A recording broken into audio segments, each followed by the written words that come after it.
والکاظمین الغیظ والعافین عن الناس میگوید پروردگار مومن همانی هست که کظم غیظ میکند.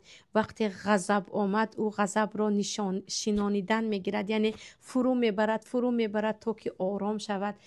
اکثریت گناه های کبیره، پشت خوردن عائله ها، عاق شدن فرزند، خفگی که دیگر آن را با هم پیوست کرده نمی شود، قهرگی هایی که تا آخر عمر در قلب ما جای می شود، همش سببش همان غضب است. اگر فکر کنیم خواهران عزیز، شاید 90% اشتباه های جدی که ما در حیات خود کردیم، 90% قرارهایی که ما قرارهای خطا بود و آن قرار را برای خود انتخاب کردیم، همش در وقت غضب بود. و چه خیلی که وهب ابن منبه گفتند شیطان در وقت غضب مانندی توپ ما را این طرف و آن طرف میزند و میغیلاند.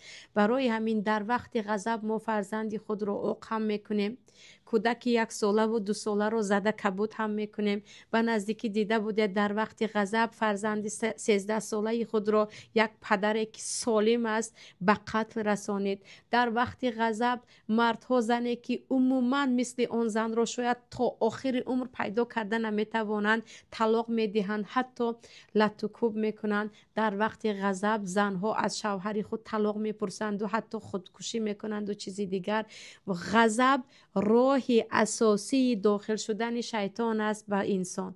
وقتی که غضب کردید یقین بدانید اطرافتان شیطان است. هر لحظه را او انتظار است که شما را بازیچه خوب کند. برای همین هر چیزی که به یادتان آمد بگوید این از شیطان است، عکس آن را کنید. تو بگو میگوید نگوید، تو بزن میگوید نزنید، تو همینجا ایستا جنگ را تا آخر ببر میگوید نه ایستید برآمده روید. همیشه برای خواهران میگویم گناه نیست وقتی دیدید که جنگ از حد زیاد شد آمده ایستاده است به طلاق از خانه برآمده روید. 1 ساعت در پایان قدم زنید، ببینید شوهرتان آرامتر می شود. خودتان و برادران عزیزی که میگوید طلاق به دهانم زیاد می آید، وقتی غضب برآید از خانه روید. نگذارید شیطان در آنجا خانه که شما اونجا یک چند فرزندکان شما هست ویران کند، فرزندها بی پدر و مادر بمانند. پیشتر گفته بودیم که اولین جایزه ای که از ابلیس شیطان های خرد میگیرد برای ویران کردن عائله ها می باشد. در وقت غضب چه کارها نمی کند، چه چیزهایی هست که ما بی خبر گفته میمونیم. چه خیلی گفتم حتی مشت و لگت هایی هست که در غضب میزنیم، خطاگی هایی که در غضب کردیم آن را بعضیش را با عذر پرسیدن و هدیه دادن می شود از